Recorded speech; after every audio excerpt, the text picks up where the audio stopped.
जो नाम जप करता है, भगवद आश्रित है, भगवत मार्ग का पथिक, सबसे पहले उसमें एक क्षमता जागृत होती है, सामर्थ्य। क्या? द्वंद्व रहित। सेवक जी महाराज सेवक वाणी में, शत्रु मित्र सम जानी, मानि मान अपमान सम, दुख सुख लाभ नहानी, यह जो कृपा हरिवंश की। जिसके मुख में नाम चलता है और चित्त चरणारविंद के चिंतन में रहता है, मुख बरनत हरिवंश, चित्त नाम हरिवंश रति, मन सुमिरन हरिवंश। तो ये क्षमता आ जाएगी। क्या? ये द्वंद्व है, शत्रु और मित्र में समान भाव, मान और अपमान में समान भाव, लाभ और हानि में समान भाव, सुख और दुख में समान भाव, निंदा और स्तुति में समान भाव। तो बोले द्वंद्व रहित, द्वंद्व विमुक्ता। ये पहली साधक की वृत्ति जागृत होती है, ध्यान रखना। अगर आपकी साधना परिपक्व अवस्था की तरफ जा रही है, आपकी साधना ठीक है, तो पहला लक्षण है तितिक्षवः, वो बहुत धैर्यवान और सहनशील होगा। सुख दुख लाभ हानि मान अपमान निंदा स्तुति, इसमें वो समान भाव रखेगा। चलो हमारी स्थिति ऐसी नहीं, लेकिन हमें सुनने को मिला तो समान भाव रखने की चेष्टा तो करें। पूज्यपाद श्री उड़िया बाबा जी महाराज, यदि तुमसे कोई द्वेष करता है और तुम्हें भगवत प्राप्ति करनी, तो वो जब दिखाई दे तो उसके चरणों में प्रणाम करो। अगर पास से निकले तो राधे श्याम, वो भले ना बोले। अगर तुम ऐसा किए तो उसके बैठे हृदय में जो श्री भगवान हैं वो मिल जाएंगे तुम्हारे को। अगर तुम्हारी दृष्टि दोषयुक्त हुई तो कर लो भजन। जब तक वो नहीं मिटाओगे तब तक भगवत प्राप्ति नहीं होगी। हरिवंश नाम लीन जे अजात शत्रु ते सदा, ये शुद्ध परमार्थ अध्यात्म की चर्चा है। यहां व्यवहार को भी अध्यात्म बनाया जाता है। प्रयत्न करो सहने का, मिटाने का। क्या गाली दे रहा है कोई, श्रवणेंद्रिय ने सुना, मन में जाके दाह पैदा है, ये नहीं, मेरे भगवान अपने समीप मुझे ऊंचाई देना चाहते हैं, प्रेम की ऊंचाई, ज्ञान की ऊंचाई, इसलिए ये कटु वचन बुलवा रहे हैं, मुझे सहन करना है। राधा राधा राधा, आगे निकल गए। जो सुख दुख मान अपमान लाभ हानि आदि द्वंद्वों को सह जाता है, देख लो, यहां लड़ना नहीं है, भक्ति सहना सिखाती। बोले कब तक सहेंगे? जब तक भगवान न मिल जाए। बोले वो तो बहुत ही दुष्ट हो जाएगा, अगर हर बार सहेंगे तो अगली बार और बढ़ के आएगा। कदापि नहीं। जो अपराध भक्त कर करे राम रोष पावक सो जरे, तुम सहो आग उधर लग जाएगी। उमा क्षमा सापौते भारी, अपने कर्म जाय अपकारी। तुम अपने को बचाओ, मालिक देख रहा है, वो ऐसा हिसाब करेगा।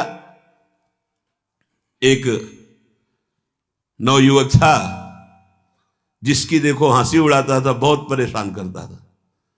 एक भगत जी निकले उनके छेद, तो दाढ़ी मुछ को लेकर बहुत उपहास किया। 2 रुपए निकाले, दिए। उसको लगा पीछे आ रहे थे आर्मी के, फिर उनका उपहास गिरा के 10-5 ला तो थप्पड़ मारे ना। वो जो 2 रुपए दिए थे ना, हिसाब हो गया। अब दोबारा उस गली में नहीं खड़ा हुआ वो। राम रोष पावक सोजरी, तुम जाओ झुक के। वो आ रहा है झुकाने वाला, किसी रूप में रौंद के रख देगा उसको, क्योंकि उसका स्वभाव ऐसी जगह हाथ डालेगा जहां हाथ जल जाएगा। ये ना सोचो कि अगर हम 10 बार सह गए तो 11वीं बार वो फिर बोलेगा, बोलने लायक नहीं रहेगा। जो अपराध भक्त कर करे राम रोष पावक सोजरी, तुम्हारा कर्तव्य सहन करना और मालिक का कर्तव्य हिसाब करना। एक साधु जा रहे थे, गंगा किनारे भ्रमण कर रहे थे, तो छड़ी रखते, सोटा लंगोटा लोटा ये साधु के पास रहता है, तो सोटा लिए हुए थे और अपनी मस्ती में जा रहे थे। ऐसे पीछे धोबी कपड़ा धो धो के ऐसे सब फैलाए हुए था सूखने के लिए। उसने देखा इतनी मेहनत से तो हम धो रहे हैं और बाबा जी रौनता चला जा रहा है, तो जिससे धोआ वो पीटने वाला डंडा वही दौड़ा लेके रुक्मिणी जी के पास भगवान बैठे, विनोद तत्काल सुदर्शन चक्र, फिर ऐसे शांत हो गए। तो रुक्मिणी जी ने कहा प्रभु जरूर ये स्थिति किसी भक्त पर संकट आने पे होती है, रुक क्यों गए? बोले उसके पास लाठी थी, उसने हिसाब कर दिया, 2-3 डंडे बाबा जी ने मारे और 2-4 डंडे धोबी ने मारे, तो दोनों धोबी ही है इसीलिए मट गए। हाँ, अगर वो सर झुका देता तो वहां द्वारिकाधीश का सुदर्शन चक्र सेकंड के कम हिस्से में उपस्थित हो जाता। सर्वव्यापी तत्व है भगवान के पार्षद, जैसे नारायण निकला और वहीं हरि पार्षद प्रकट हो गए। आप अगर डंडे चलाओगे ना तो हिसाब किताब आपका भारी पड़ जाएगा। अगर आपने सर झुका दिया तो वो हर समय तुम्हें देख रहा है, कोई क्षण ऐसा नहीं है, कोई जगह ऐसी नहीं जहां उसके नेत्र ना हो। हाँ, विश्व तच्चक्षुर, पूरे विश्व में उसके नेत्र विराजमान हैं। सहना सीखो, यदि आगे बढ़ना है तो सहना सीखो। हमारी बात मान लेना, अगर मान लोगे तो जान जाओगे कि इसका रहस्य क्या है। जो सह गया तो भगवान को प्राप्त हो गया। जितना सहोगे उतने महान बनते चले जाओगे। ये शिक्षा हमको एक शराबी ने दी थी। बैकुंठ धाम ब्रह्मावर्त बिठोर ले गया, एकांत में ठाकुर जी के श्री विग्रह को दिखाया और नीचे के संगमरमर को दिखाया और कहा देखो यही संगमरमर तिल तिल काटा गया, टूटा नहीं, तो आज भगवान बन करके आरती होती है। ए बाबा जी बना, टूटना नहीं, चाहे जितना कष्ट आवे। सहनशीलता, सहनशील, आशय, उदार, धीरज सहित विवेकी, विवेकवान, धैर्यवान, सहनशील महात्मा होता है, चाहे गृहस्थ हो या विरक्त हो, भगवत मार्ग का पथिक। ये नाना प्रकार की कुचेष्टाएं करने पर दुखी या व्यथित होकर कुचेष्टा नहीं कर बैठता है। द्वंद्व रहित। आगे गतमान, ये जो अभिमान और ममता सर्वनाश कर देती है, भगवत मार्ग का उपासक उस अभिमान का सर्वनाश कर देता है। नहीं, किसी भी बात का अभिमान नहीं। सच्ची कहते हैं, जिस क्षण प्रभु बुलवाना ना चाहे तो एक शब्द भी नहीं आता हृदय में। कई बार हृदय से एकदम शून्य, खाली। अब न कोई प्रश्न का उत्तर है, न कोई प्रश्न है, न कोई वार्ता है। वो दे रहे हैं तो हो रही है, और वो ना दे तो का बोलने की हिम्मत नहीं है। शब्द और शास्त्र ज्ञान और व्याख्या तो अलग जाने दो, वही बुलवा रहे, वही सत्य चेष्टा करा रहे। इस सत्य मार्ग पहाड़ पे चलना है, ये हमारे चढ़ने की योग्यता नहीं, पर वो वाचालम बना देते हैं। मूक को पंगु से पहाड़ चढ़ा देते हैं। सांप का छोटा बच्चा गरुड़ को पछाड़ दे, राम कृपा हो जाए, हाँ, तो लघु ब्याल गरुड़ को खा जाए, ऐसी सामर्थ्य पैदा कर दें भगवान। सब कुछ भगवान की सामर्थ्य से सत मार्ग का होता है, सब कुछ हमारे अहंकार से असत मार्ग का होता है। अहंकार त्यागी, सत मार्ग का अनुरागी। अहंकार युक्त तो कहेगा जरूर भगवान की सामर्थ्य से हो रहा है, पर अहंकार वासनाओं का खेल खिला के पाप करेगा। तो कह रहे गतमान, ये भगवान को अधीन करने वाली आगे बात कह रहे हैं कि सुख निधान भगवान तुम्हारे अधीन क्यों नहीं हो जाएंगे यदि ऐसा करोगे। पहला, मान अपमान, दुख सुख, लाभ हानि में समान भाव। दूसरा, मान को स्वीकार मत करो। ये देहाभिमानी पुरुषों के द्वारा किया हुआ प्रणाम नमस्कार, ये देहाभिमान को पुष्ट करने वाली अविद्या की एक नई चाल है। उनके हृदय में विराजमान सच्चिदानंद भगवान को देखते हुए इसे विनोद में उड़ा दो। विनोद में, मैं जान रहा हूं प्रभु, अब नहीं फंसेंगे, गुरु कृपा हो गई। आपका ये प्रणाम नमस्कार फांस नहीं सकता, नाथ आप तो हमारे स्वामी हो। अब नहीं, लाखों प्रणाम दंडवत हो रही, लेकिन नहीं, वो तुम्हारी प्रणाम दंडवत नहीं हो रही, तुम्हें फंसाया जा रहा है। आखिरी खाई है यश कीर्ति मान। नहीं, हे सच्चिदानंद गुरुदेव, आप सब रूपों में काहे को मजाक कर रहे हो प्रभु, आप ही तो विराजमान हो। नाथ कोई नहीं फंसा पाएगा। अब हम तो बड़े भजनानंदी, हमारा बड़ा नाम हो रहा है, प्रणाम नमस्कार हो रहा, तो आगे है खाई, उसमें मुंह भरा गिर जाओ, निकल नहीं पाओगे। जैसे कंचन की खाई, कामिनी की खाई, ऐसे कीर्ति की खाई। तो गत मान सबहि मान प्रद आप मानी, सबके चरणों में बंधन भक्ति, मेरे नाथ इन सब रूपों में विराजमान। वो प्रणाम कर रहे हैं, नमस्कार कर रहे हैं, वो जय बोल रहे हैं, ये उनकी महानता है। वो अपने हृदय की स्थिति के अनुसार बर्ताव कर, हम तो अधम जीव हैं, प्रभु की कृपा से चल रहे। मेरे प्रभु सब रूपों में, कहीं मान नहीं छुएगा, और अगर मान छू गया तो विष चढ़ गया। सम्मानम कल्याति घोर गरलम, ये मान रूपी जहर केवल गुरु कृपा से ही दूर होता है।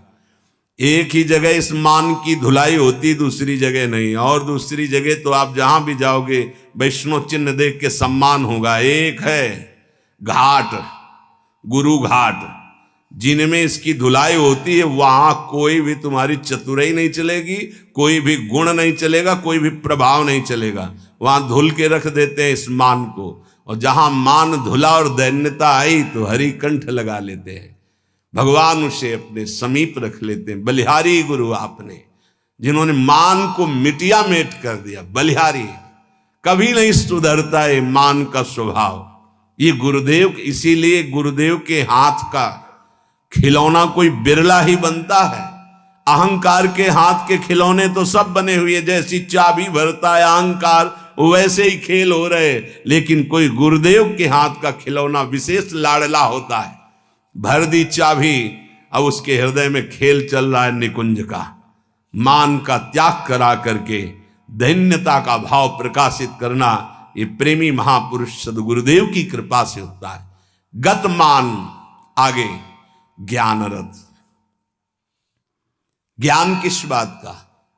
एक क्षण भी प्रभु का स्मरण न छूटे, इससे बड़ा कोई ज्ञान नहीं। बात पकड़ लो, तुम्हें कुछ आता हो या ना आता हो, बस राम कृष्ण हरि राधा राधा बोलना आता है, इससे बड़ा कोई ज्ञान नहीं है। ये भगवद स्मृति है। यस्य स्मरण मात्रेण जन्म संसार बंधनात् विमुच्यते, नमस्तस्मै विष्णवे प्रभु विष्णवे, जिनका स्मरण मात्र जन्म मरण बंधन से मुक्त कर देता है। राधा राधा कृष्ण कृष्ण। ज्ञान रथ, जब आप नाम जप करेंगे तो स्वाभाविक, सच्ची मानिएगा, इस शरीर से प्यार खत्म हो जाता है। ये बहुत व्यवस्थित भगवान की कृपा से चलता है, पर इससे राग नहीं रहता। पुराने कपड़े से जैसे तुम्हारा कोई राग नहीं रहता, फेंक देते हो कूड़ा में, ऐसे ही इस शरीर से ज्ञान रत उपासक को कोई संबंध नहीं रहता। बिल्कुल समझ लेना। जैसे कबाड़ में पड़ी हुई गाड़ी से ध्यान आएगा, ऐसे गया, पर आपकी रति नहीं होगी क्योंकि बेकार हो गई है।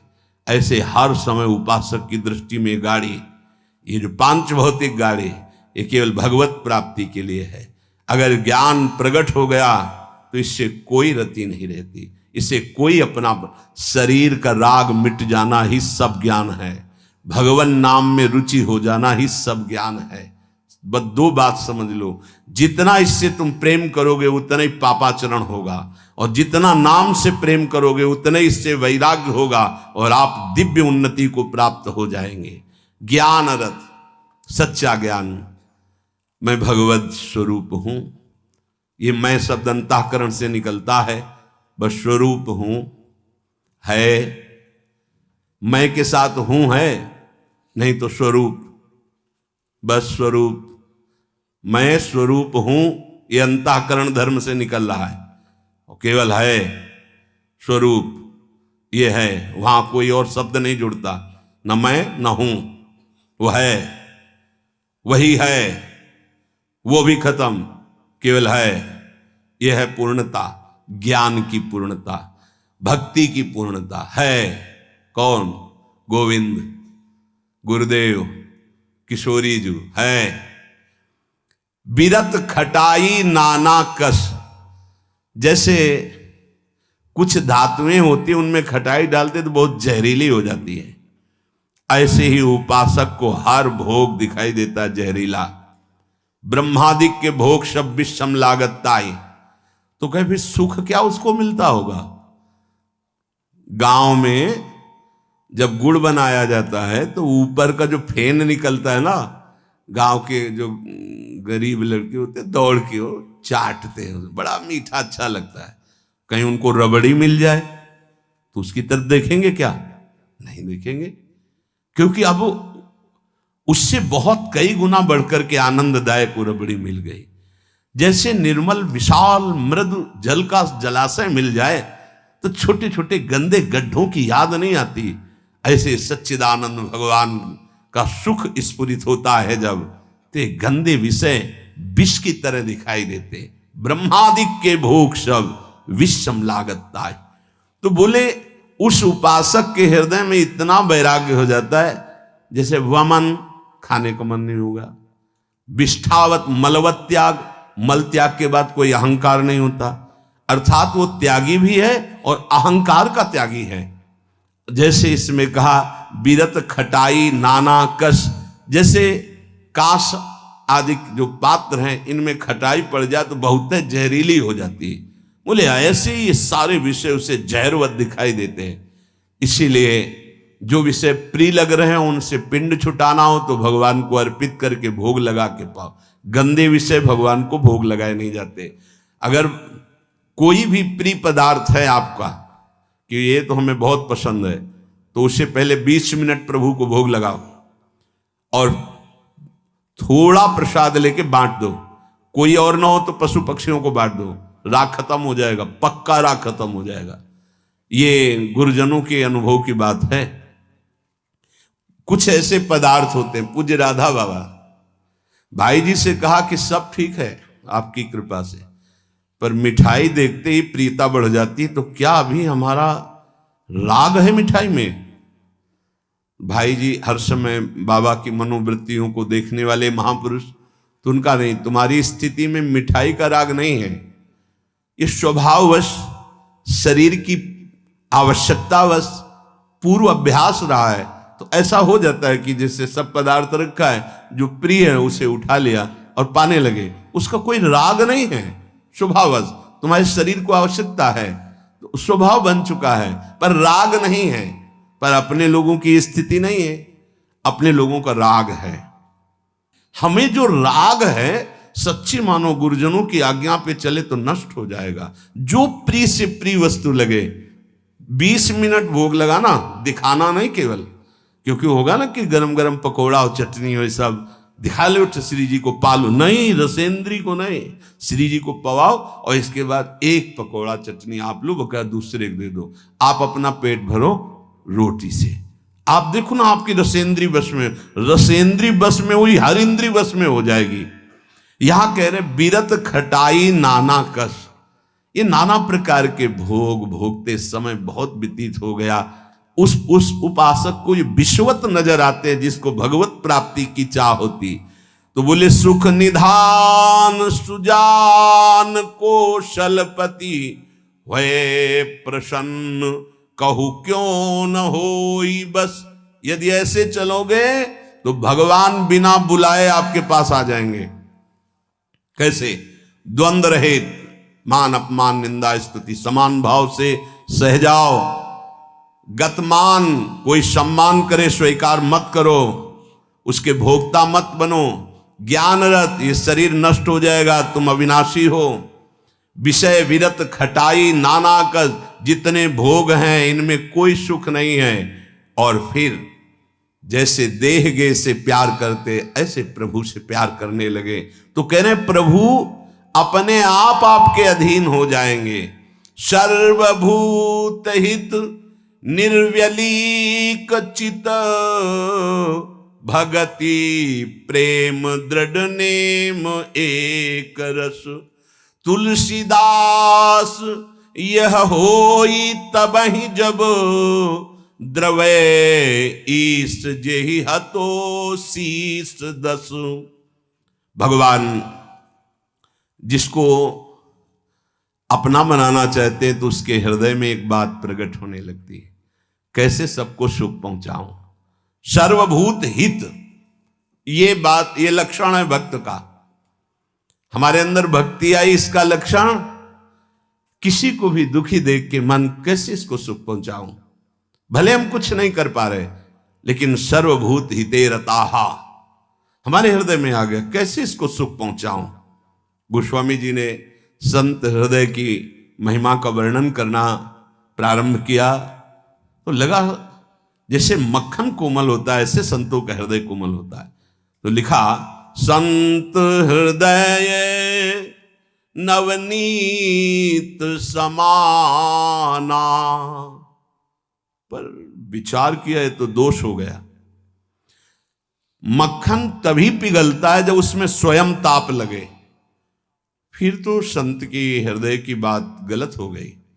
अगर स्वयं के दुख में हृदय द्रवित होता है तो सबका होता है, ये मक्खन का उदाहरण तो ठीक नहीं बैठा। तो आगे तुरंत लिखा, कहा कविन पर कहीं न जाना, निज परिताप द्रवई नवनीता, पर दुख द्रवहि सो संत पुनीता। संतों का हृदय मक्खन जैसा होता है, कवियों ने कहा पर ठीक नहीं बैठा, क्योंकि मक्खन को स्वयं जब ताप लगता है तब पिघलता है, लेकिन संत तो दूसरे के दुख को देख करके द्रवित हो जाते हैं। सर्वभूत हित, जो समस्त भूतों का मंगल सोचता है, तो आनंद घन चतुर शिरोमणि भगवान उस पर प्रसन्न हो जाते हैं, उसके हृदय में निर्विकारता प्रकाशित हो जाती है, उसका चित्त एक रस सच्चिदानंद सुख में निमग्न हो जाता है। तुलसीदास जी कहते हैं, ये सौभाग्य उसी को मिलता है 10 शीश का हनन करने वाले भगवान जिस समय जिस जीव पर कृपाल होते हैं तो सत्संग मिलता है, और सत्संग से ये सब प्राप्त हो जाता है। अगर हमें नाम ऐसा प्रिय लगने लगे तो सब लक्षण आ जाएंगे। भगवान से भी बढ़कर के भगवान का नाम, ये शाम के कल बहुत इसका चिंतन होता रहा, बार बार हृदय आह्लादित होता था कि गजब की निष्ठा, नाम की गजब की निष्ठा। ध्यान पूर्वक सुनिए, हर शिकायत खत्म हो जाएगी। प्रिय राम नाम ते जाहि न रामो, बड़ा सुख मिलता है। जैसे शब्द है ना, उनमें डुबकी लगाओ, एकदम निहाल कर देते। प्रिय राम नाम ते जाहि न रामो, ताको भलो कठिन कलिकाल हूं, आदि मध्य परिणामो, प्रिय राम नाम ते जाहि न रामो। ये बैठा लीजिए, ये जीवन की सार बात। पद तो गोस्वामी जी का कई बार, लेकिन इससे पहले महामहिम पूज्य श्री भाई जी हनुमान प्रसाद पोद्दार जी के द्वारा ये बात मिली थी। जीवन में पहली बार ये बात पूज्य भाई जी के द्वारा मिली थी कि अगर तुम्हारे सामने भगवान आ जाए, उनके दर्शन कर रहे हो, नाम छूट गया, तो हमें नहीं चाहिए ऐसे भगवान जिससे हमारा भगवान का नाम छूट जाए। ये भाई जी की बात। फिर पद मिला बहुत काल के बाद, ये कल पुनः इसका कृपा करके गोस्वामी जी ने दर्शन कराया और चिंतन कराया। बेपरवाह, अद्भुत मस्ती है इस बात में। जिसे भगवान नाम इतना प्यारा लग गया है कि यदि स्वयं भगवान कहें कि अब मैं तुम्हें मिल गया, मेरे लिए तो भजन कर रहे थे, अब आज से नाम जपना छोड़ दो, तो वो स्वीकार नहीं करेगा। उपासक कहेगा नाम नहीं छोड़ सकता, महाराज आप आओ या ना आओ, आप जाओ या रहो, आपकी मर्जी की बात। नाम से प्रिय बढ़कर आप नहीं हो हमें। ये बात बहुत बड़ी बात। जब भगवान की बात आ गई तो ये भोगों की बात क्या रह जाएगी भाई। ये पद प्रतिष्ठा रुपया पैसा, अभी नाम का स्वाद ही नहीं चखा। ये ताको भलो कठिन कलिकालो आज मध्य परिणामों। आज कल परसों हर समय परमानंद बना रहेगा। एक कलयुग कुछ नहीं बिगाड़ सकता। यदि जिह्वा में ऐसा प्यार उदय हो गया कि मुझे नहीं चाहिए और कुछ, जो हमें नाम छोड़वा दे वो कुछ संसार की पद प्रतिष्ठा तो जाने दो, हमें भगवान से भी नहीं मिलना। यदि वो आ जाए और नाम छूट जाए तो मुझे उनका आना नहीं। प्रिय राम नाम ते जाही न रामो। ये बहुत बड़ी बात है, ये जनसाधारण नहीं समझ सकते। बहुत बड़ी बात। कैसे छूटेगा फिर नाम? सोचो कैसे छूटेगा। आग लग जाएगी कि ओहो, जिस नाम के बराबर नामी से मिलन की भी बात नहीं कही गई, उस नाम को हम चंद विषयों में, तुच्छ विषयों में, तुच्छ व्यक्तियों के मायाजनित संभाषण में छोड़ देते हैं। हमारी कहां की निष्ठा? गोस्वामी जी कह रहे हैं, प्रिय राम नाम ते जाहि न रामो। बार बार इसलिए करें, बैठा लो। सकुचत समुझी नाम महिमा, मद लोभ मोह को कामो। राम नाम जप निरत सुजन पर, करत छाह घोर घामो। प्रिय राम नाम ते जाही न रामो। बस यही लगता है, यही परम विश्राम है। इससे बड़ी कोई बात नहीं हो सकती। राम जी मिल जाएं और वो कहें कि हमारा नाम छोड़ दो, अब हमें स्वीकार करो, हम तो मिल गए ना, तो वो उपासक भगवान से कह देगा आप चले जाइए। जिस नाम के बल से आप हमारे पास आए उस नाम को मैं नहीं छोड़ सकता। आप कभी मत दर्शन देना, कभी मत आना, आप हमें हर दुख देना, पर मैं नाम नहीं छोड़ सकता। ये बात पकड़नी, ये बात पकड़नी। पकड़ लो, सब कुछ तुम्हारे अधीन हो जाएगा। मुझे आपसे मिलने की आवश्यकता नहीं है यदि नाम छूट जाए तो। यही भाई जी लिखा था प्रियालाल के लिए, राधा कृष्ण के लिए। सबसे पहले भाई जी की बात तो थोड़ी देर तो विचार चलता रहा इस विषय का कि नाम साधन है और साध्य है प्रभु। जब प्रभु को हम देख रहे हैं तो नाम भूल गए तो कौन सी बड़ी बात है, क्योंकि नाम का फल तो प्रभु ही थे ना। उस समय समझ में नहीं आया, बाद में समझ में आया उन्हीं महापुरुषों की कृपा से, जो आज गोस्वामी जी कह रहे हैं कि यदि कोई कहे कि तुम्हें राम मिल जाएंगे, या राम जी ही कहें कि मैं मिल जाऊंगा, मेरा नाम छोड़ दो, तो उपासक का हृदय कहेगा, नाम जापक का, कि यदि आपके मिलने से नाम छूट जाता है तो आप कभी हमसे मत मिलिए। मुझे आवश्यकता नहीं आपसे मिलने की। यदि मेरा गुरु प्रदत्त नाम छूट जाए तो आपके मिलने की आवश्यकता नहीं। उसका नाम ऐसे चलता है हृदय में, श्वास में, जिह्वा में, रोम रोम में। ऐसा अपार प्रेम उसके हृदय में प्रकट होता है, ऐसी मतवाली मस्ती होती है कि भगवान उसे कभी छोड़ ही नहीं सकते। इस कराल कलिकाल में आदि, प्रारंभ, मध्य और अंत, कभी किसी का कल्याण हुआ है या हो रहा है या होगा तो ऐसे नाम प्रेमी का होगा। ये आदि मध्य परिणामों। अगर नाम जब चल रहा है तो जो पीछे महापुरुष हुए हैं, जो अब हैं, जो आगे होंगे, वो नाम के प्रभाव से ही हैं। नाम की महिमा इतनी अपार है, ध्यान दीजिए। अभिमान, लोभ, अज्ञान, क्रोध, काम, ये उसके हृदय में ही नहीं रह जाते जिसके निरंतर नाम चलने लगता है।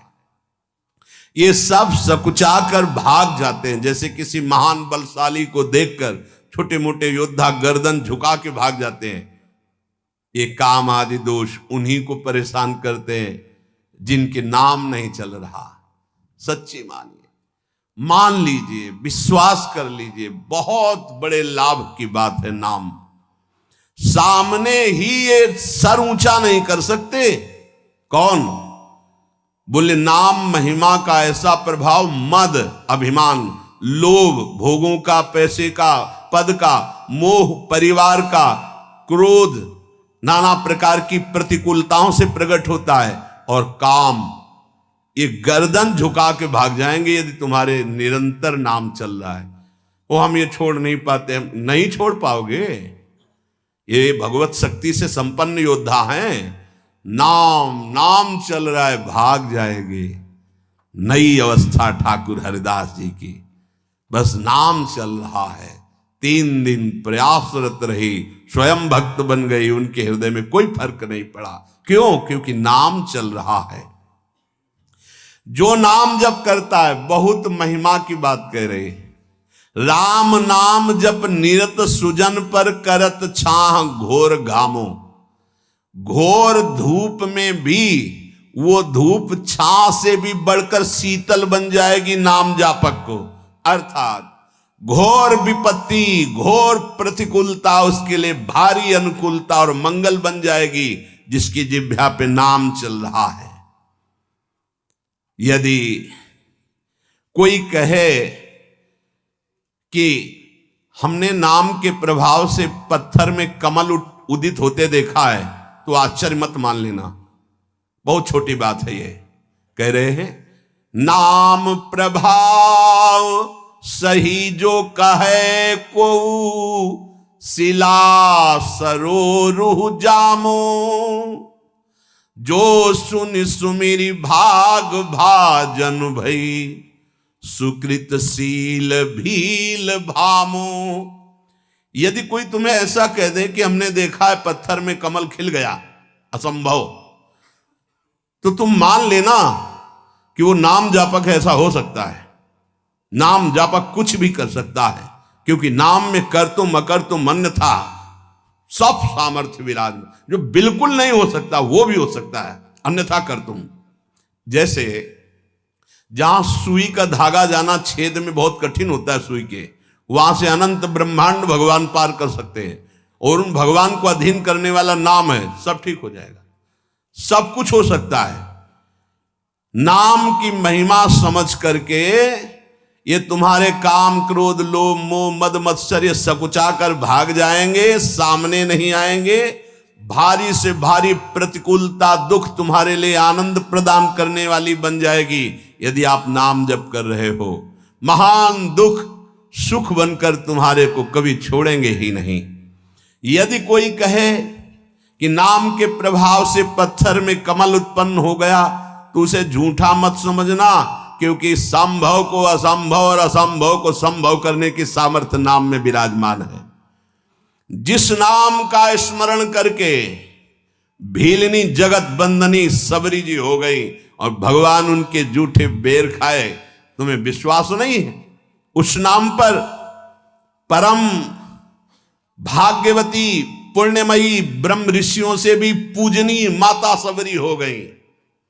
और ऐसे जो सीधा राम राम नहीं बोल पा रहे थे, मरा रमा, वो भगवान के अवतार के पहले भगवान की लीला लिखने की योग्यता प्राप्त कर ली। जो अपने भाव से भगवान नारायण नहीं पुकार रहा था, अपने पुत्र को पुकार रहा था, उसे परम पद प्राप्त हो गया। इसलिए उल्टा कुभाव से, किसी संबंध से, कैसे भी जिसने भगवान के नाम का उच्चारण किया उसका मंगल ही मंगल है।